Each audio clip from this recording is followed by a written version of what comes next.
You can't stop me from using that dumpster?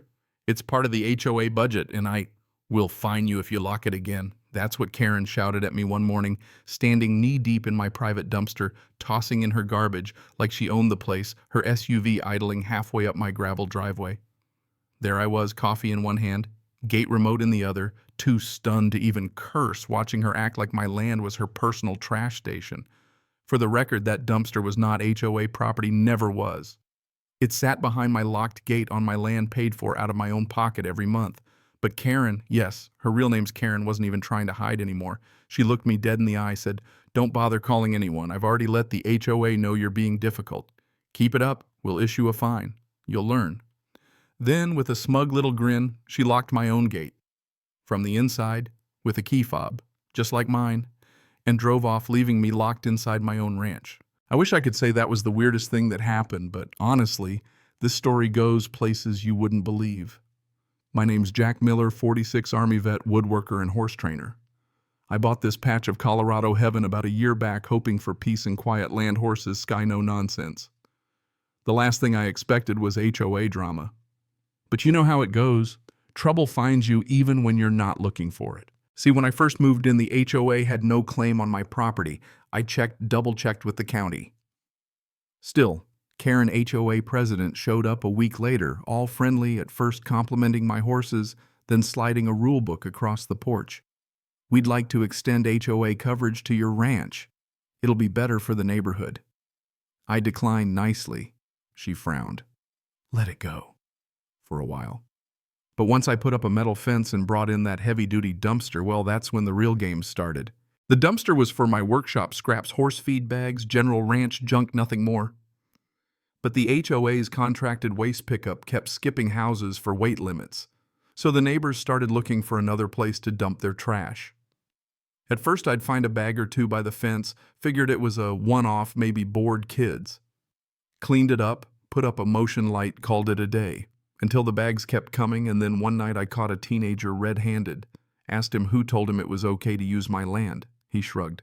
"My mom said it's the community dumpster. You can guess who his mom was." I tried to settle it the neighborly way, called Karen, explained. Asked her not to send folks over. She brushed me off. "Oh, Jack, don't be dramatic. We're neighbors. Let's not get the police involved." But it kept escalating. Broken furniture, bags of yard clippings, even whole trash cans would show up. I installed a locked gate, electric, no more strangers, no more trash. For a while. Until this morning, when I find Karen back again somehow with a copy of my gate remote, threatening to fine me for using my own dumpster. But here's where it gets wild. That same morning I spot a fresh HOA sticker on my dumpster. Not only are they using it, they're trying to claim it. My phone buzzes, "Gate camera motion alert." It's 4:26 a.m., and there she is on the video gloves on prying open my electrical box she'd rewired. That's how she got the remote working. I'm not going to lie, I sat down on the porch swing for a minute, just stunned. But before I could call the sheriff, Karen rolled up again, this time with backup. Another SUV trunk loaded with trash, a guy riding shotgun with a phone out recording everything. Karen, clipboard in hand, announces I'm under HOA trash compliance. If I interfere, she'll fine me for every bag. She waltzes around me, pops the lid, dumps it all in, then padlocks my own dumpster shut, smiling like it's the funniest thing in the world. And that's when I see the guy step out of the SUV, tall, sharp jaw, mirrored shades, just radiating that HOA, I'm important energy. Name's Brian, HOA, vice president, he says, like I should care. They try to tell me there's a gray area that, because my dumpster's close to the access road, it's somehow community shared. They offer me a donation, $200 a month, if I unlock the gate and let them use it. I tell them, "No, you're trespassing. You broke into my electrical box. You're not bribing me." Brian just shrugs, says, "Maybe the courts should decide." Karen says she's already filed a report that my gate is a danger to the community. They threatened me with more fines, threatened to blur the property lines. Told me I'd be surprised how fast the HOA could pull it off. That night I forward everything, video photos. Even the HOA sticker, to Cynthia, my lawyer. She tells me you've got a strong case, but they're playing chess, not checkers. The next afternoon, I spot another HOA guy with a clipboard taking pictures along my fence, claiming he has inspection authority. When I record him and ask for a court order, he bolts. That night, someone cuts the wires on my gate. Again. But this time I've got backup power and alerts. The camera catches a shadowy figure Karen's size. Karen's walk. Sheriff comes out, watches the footage, shakes his head. They're going to keep pushing. This HOA, they've got a rep. So I dig through bylaws, zoning maps, county records, find a new amendment in their charter buried in legalese that lets them expand HOA boundaries to adjacent lots if they provide utility overflow. My dumpster had become their loophole. They wanted to annex my land, drag me into their jurisdiction, and drown me in red tape. Next morning, there's a new sign, big red, right by my dumpster. HOA zone shared utility. Surveillance in effect. Fine $200 for unauthorized access. A camera, too, on a new post pointed at my driveway. Cynthia tells me document everything. Don't touch the sign, save it for evidence.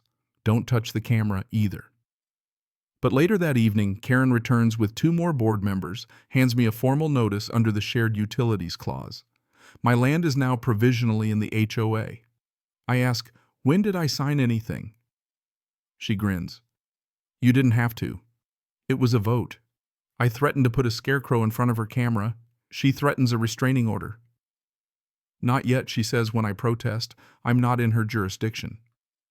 Then they leave, tossing the document over my fence as they go. I bring all this to the sheriff, who mutters these people are poison.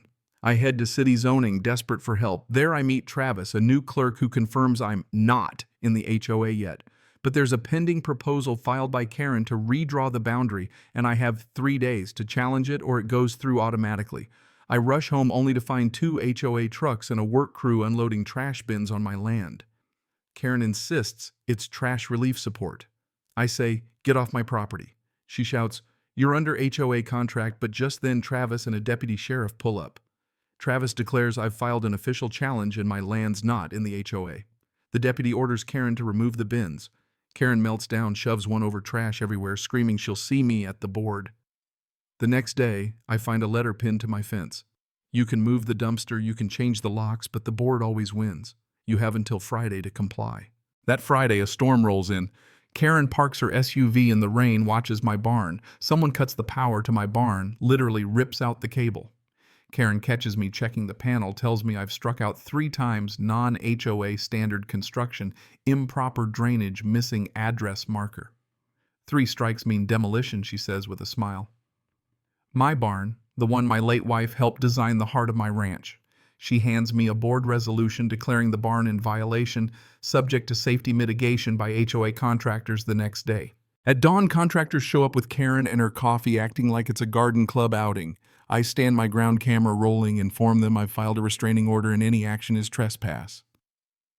Cynthia, my lawyer, arrives just in time, waving the court paperwork. Karen's jaw drops. Contractors bail out so fast you'd think the barn was on fire. Karen tries to bluff, hissing about annexation, but she's outnumbered. That night, I finally get a couple hours sleep until 2 a.m. when I catch a flatbed truck sneaking onto my property, moving the dumpster back by the road, spray painting HOA property across it in red. New fine notice plus $200 to $500. That was it.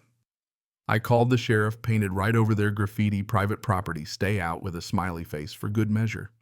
Cynthia tells me we need to go public. I post every scrap of video, every letter, every fake fine online. It explodes neighbors' local news. Even folks from out of state reach out. Turns out I'm not the first person. Whispering Creek HOA tried to crush just the first to fight back publicly. Next day, a notice gets nailed to my fence. Emergency HOA hearing. Saturday agenda annexation final review. Emergency enforcement approval. Cynthia and I show up with cameras and half the town's eyes on us. Karen tries to railroad the meeting, but a news crew barges in rolling live. Neighbors start shouting. Turns out Karen lied to everyone, claiming my land was already annexed. Someone demands their dues back. Someone else throws down their HOA badge. The whole thing collapses right there. 2 days later, Karen's voted out as president, the board dissolved, and the city council redraws the map, my ranch officially permanently excluded. A week later, I put up a new gate and over it a wooden sign, ranch property, no show, no Karen ever. But that's not really the end. Karen showed up at my fence that night, no crew, no clipboard, just stared at the house for a long time, then disappeared. That evening, an email arrived from the HOA's shared account. We warned you. I don't know if it's a threat, a bluff, or just plain desperation. But one thing I do know, land is more than fences and dirt, it's freedom. And sometimes you gotta stand your ground no matter how ugly it gets. So where are you watching from? Ever had to stare down a bully fight for what's yours? Let me know in the comments. Who's right? Who's wrong? What would you have done? Like, comment, and subscribe for more stories that'll make you glad you don't have an HOA like mine.